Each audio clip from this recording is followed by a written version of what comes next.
On est venu me voir à plusieurs reprises pour présider ce parti. Et ce que je suis en train de te dire, je leur ai dit ça à ce moment, quand ils cherchaient candidat pour être président du parti. Je leur ai dit, un parti se construit du bas vers le haut, pas l'inverse. Un parti ne fonctionne pas comme un commerce. Vous ne pouvez pas avoir un parti et vous cherchez celui qui va le diriger pour le recruter comme si c'est Sandoz, Bayer ou la Deutsche Bank qui cherche un nouveau CEO. Ça ne se passe pas comme ça. Que ce soit en Europe, que ce soit d'ailleurs. Vous pouvez avoir un champion qui décide tout seul de créer son parti et qui commence le pas, il peut le faire en 2 jours. Il peut recruter 100 000 personnes en 2 jours, ça se fait. Mais vous ne pouvez pas avoir une structure, vous avez tous les postes, vous cherchez seulement la tête. Et vous venez prendre Joshua aussi pour jouer ce rôle. Je ne suis pas là. C'est la raison que je leur ai donnée. Vous les connaissez. Ceux qui sont les véritables propriétaires du parti. Vous les connaissez? Je ne sais pas si un propriétaire dans mon expérience. Écoutez, la signature qui est au niveau du MINAT, c'est la signature de 2 personnes qui sont encore membres du parti jusqu'aujourd'hui. C'est eux qui tiennent la bourse et la corde. Donc, avec tout le respect, hein, c'est un parti où j'ai beaucoup d'amis, plus que peut-être dans d'autres partis politiques. On se comprend, on rigole ensemble, mais je leur dis ça. Et il faut se dire certaines choses pour sortir. Chez moi, je suis un côtier. Chez nous, on dit que le poisson, ça se nettoie sur la table. On ne nettoie pas le poisson dans le sac. Okay? Donc, des fois, quand on se retrouve comme ça, disons certaines choses pour pouvoir avancer. Je ne pourrai jamais obliger, comme je l'ai dit, on ne peut pas obliger un poisson qu'on a, un cheval qu'on a tiré jusqu'à boire. Mais au moins, je peux vous tirer jusqu'à l'eau. Il faut donc un changement générationnel. Il faut une véritable transformation de notre société. Et il faut vider le marécage, c'est-à-dire qu'il faut que le système soit cassé. Moi, j'ai un problème avec ce que moi j'appelle, avec tout le respect, l'éternel recommencement. Vous ne pouvez pas prétendre être l'incarnation d'un changement auquel vous avez appartenu et que vous avez bâti. Vous ne pouvez pas. Vous pouvez être le candidat d'une autre suite. Vous pouvez dire, comme Jean-Jacques Ekini l'a fait en son temps, comme Mila Souté l'a fait en son temps, qui d'autre? Il y en a qui encore est dans cette logique. Albert Zongar l'a fait.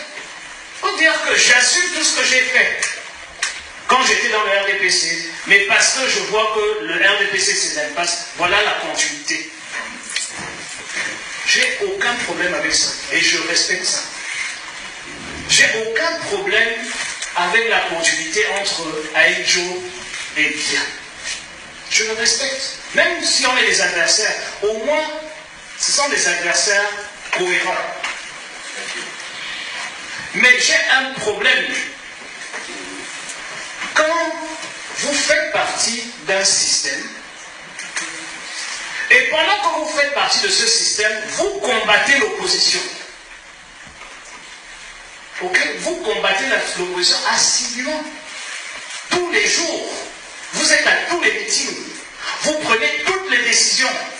Vous modifiez la Constitution pour qu'il n'y ait plus de limitation de mandat. Vous venez nous présenter et défendre cette loi à l'Assemblée nationale. Et 4 années plus tard, vous venez nous faire croire que ce qui se passe là-bas est mauvais. Là, j'ai un problème. Et je n'ai pas un problème par rapport au positionnement de l'individu. Mais j'ai un problème quand il pense que nous deux, on est du même côté. On n'est peut-être pas au pouvoir, mais il y a une opposition et il y a ceux qui ont perdu le peu de pouvoir qu'ils avaient. Ce n'est pas la même chose. Je suis désolé d'utiliser ce terme parce qu'il faut qu'on accepte déjà où on est, qu'on fasse le constat d'où on vient. On n'est pas des anges non plus. On a fait nos erreurs pendant nos 20 ans, mais on a été constant. Ça fait 28 ans qu'on dit que voilà le problème. Et au départ, Maurice s'est même battu, M. Kanto, excusez-moi, je retire l'appellation que j'ai ici, M. Kanto, le président Kanto, s'est battu pour lire un discours lors de l'élection 92 à Bafoussam. Il se rappelle, je me rappelle, il sait ce qu'il a dit. Je sais ce qu'il a dit. Il sait ce qu'il a dit. Quelques années plus tard, vous avez lu un discours devant votre village. Parce que Bafoussam, c'est son village. Baham, à l'époque, était dans la MIFI. Vous allez au gouvernement faire le contraire de ce que vous avez lu. On peut se tromper une fois. Je respecte. J'ai beaucoup de respect pour le professeur. J'ai beaucoup de respect pour l'individu. Mais j'ai la peine à comprendre le politique. Parce que ensuite, vous restez au gouvernement 7 ans. Le jour que votre ami a la liste du nouveau gouvernement qui va sortir dans 3 jours, il vous appelle que votre nom n'est pas là, vous démissionnez et vous croyez que l'acte de démission efface ce que vous avez fait pendant ces 7 années. Je ne suis pas dans un tribunal ni en train, je vous donne les difficultés que j'ai pour cerner la capacité d'association que je pourrais avoir demain avec lui. Et je l'ai dit, dans ce cas-là, si 50% de ce que je dis s'avère juste, 50% s'avère juste, il y a beaucoup d'autres détails que je vais vous épargner, je vais nous épargner parce que je ne veux pas entrer dans la polémique ni les accusations, ce n'est pas ça mon objectif. Mais je veux dire, quand un candidat a ce chemin-là, ça confirme votre adage et je suis très content que cet adage soit venu du représentant de ce candidat d'Allemagne. Non, pas représentant d'Allemagne, dans le fond. Un sympathisant, pardon. Ça me fait énormément plaisir que ça vienne de vous, parce qu'on a le même constat. Bon. Parce que voyez-vous, quand vous avez ce chemin, vous n'êtes pas seulement jeune en politique, mais en plus de cette jeunesse, je peux ajouter, sans vouloir insulter qui que ce soit, un peu d'immaturité.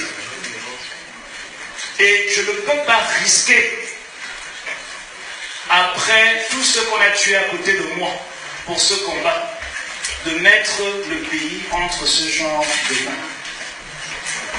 Je ne peux pas. Mais, M. Kanto peut entrer dans l'histoire. Et en entrant dans l'histoire, il corrige tous ses errements.